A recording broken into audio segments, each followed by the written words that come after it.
TCSनी 12,000 employees lay off केले.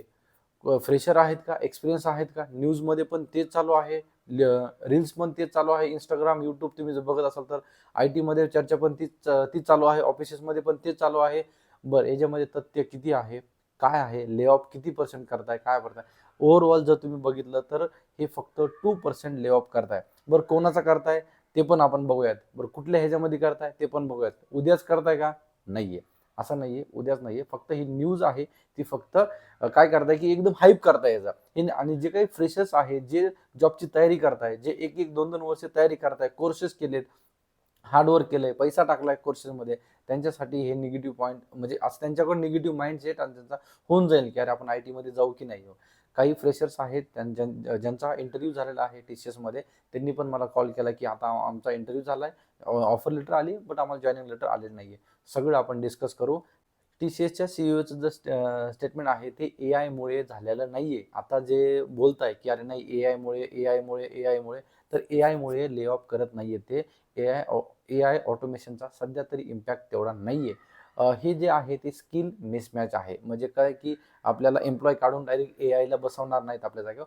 फक्त काय आहे ना, जे स्किल मिसमॅच आता काय होतं ना, हे गॅप. TCS आधी आपण समजायचो की अरे TCS म्हणजे काय की त्याचे पॉलिसी खूप छान आहेत.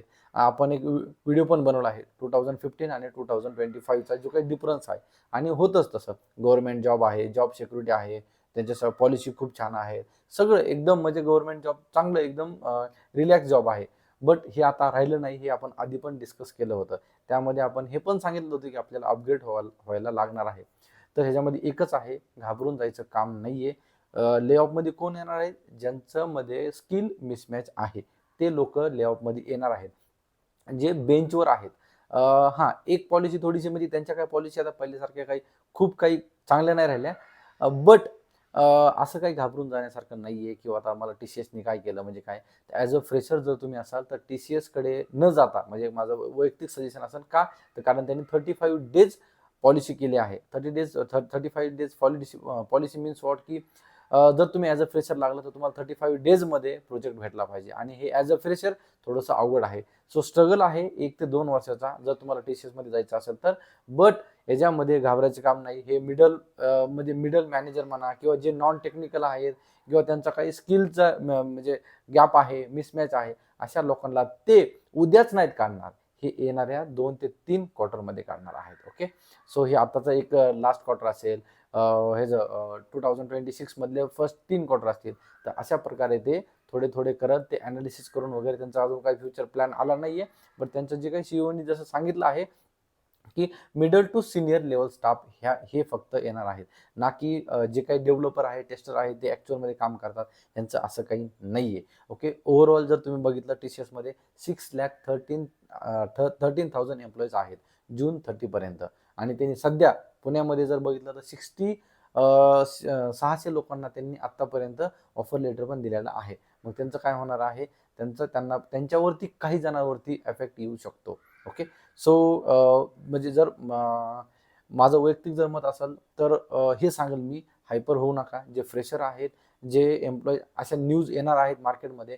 जर तुम्ही डिसाईड केलं आहे की तुम्हाला IT मध्ये जॉब करायचा आहे, तर अशा न्यूजमध्ये काहीच तथ्य नाहीये. कारण हे कधी ना कधी होणारच आहे. ज्यांच्याकडे स्किल नाहीये, ज्यांना काम करता येत नाहीये, जे फक्त लक बाय चान्स IT मध्ये आले आहेत आणि त्यांना परफॉर्म करता येत नाही, हे आज ना उद्या ले ऑफमध्ये येणारच आहेत. ओके. असं नाही की आपल्याला AI आपल्याला जॉब रिप्लेस करणार आहे. AI आपल्याला फक्त लर्न करायचं आहे. आपण असं नाही बोलू शकत की अरे मला आता AI करायचं नाही आणि मला IT मध्ये जॉब करायची किंवा काय नाही. आपल्याला ते लर्न करायचं आहे. ज्या पण नवीन टेक्नॉलॉजी आहे त्या ग्रॅब करायच्या आहेत. कम्फर्ट झोनमध्ये जायचं नाहीये. नवीन टेक्नॉलॉजी लर्न करतच आपल्याला जायचं आहे. डायरेक्टली आपण असं बोलू शकत नाही की मी AI लर्न नाही करणार आहे, मला चांगलं पॅकेज भेटेल आणि मी IT मध्ये जॉब करेल. सो घाबरू नका.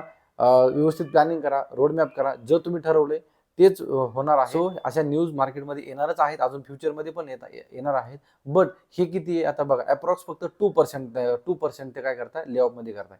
याचा अर्थ असा आहे की सगळेच एम्प्लॉई ते काढताय म्हणून सगळीच IT इंडस्ट्री होणार आहे का? हो, TCS एक म्हणजे टॉप कंपनी आहे आय टी इंडस्ट्रीमध्ये. त्यांचा इम्पॅक्ट काही ना काही ते थोडाफार पडेलच आय टीच्या मार्केटमध्ये, आय टी सेक्टरवरती. तुम्ही बघितलं असाल तर TCSचा शेअर पण पडला आहे. बाकीचे आय टीचे जे काही शेअर्स आहेत ते पण पडले आहेत. थोडाफार इम्पॅक्ट होणार आहे, पण एवढा होणार नाहीये. तुम्ही जर ठरवलं असेल, तुमचा रोडमॅप असेल, तुमचा प्लॅन क्लिअर असेल, तर तुम्ही जे आहे तेच करा. निगेटिव्ह माइंडसेटमध्ये जाऊ नका. अशा न्यूजमध्ये येणारच आहेत आपल्या इंडियामध्ये किंवा आपल्या आणि हे आय टी मार्केटमध्ये सध्या खूपच हायपच चालू आहे. नुसतं एआय आहे, lay off lay off lay off. तुम्हाला जर जॉब करायचा असेल तर तुम्ही बिंदास करा. जर तुम्हाला काही इश्यू असेल किंवा काय असेल जॉब रिलेटेड किंवा काय, कमेंटमध्ये नक्की सांगा. त्या रिलेटेड आपण व्हिडिओज आणू, गाईड करू, बट डिमोटिवेट होऊ नका. ओके, एवढंच मला सांगायचं होतं. आज अर्जंटमध्ये हा व्हिडिओ काढतोय आणि काही वाटलं असेल, काही तुम्हाला डाऊट असतील तुम्हाला कमेंटमध्ये नक्की सांगा. ओके, व्हिडिओ आवडला असेल तर लाईक करा. तुमच्या फ्रेंड्स बरोबर पण हा शेअर करा. विनाकारण डिमोटिवेट होऊ नका अशा छोट्या छोट्या न्यूजमुळे. Okay, so yes, thanks for watching. Till then, bye bye.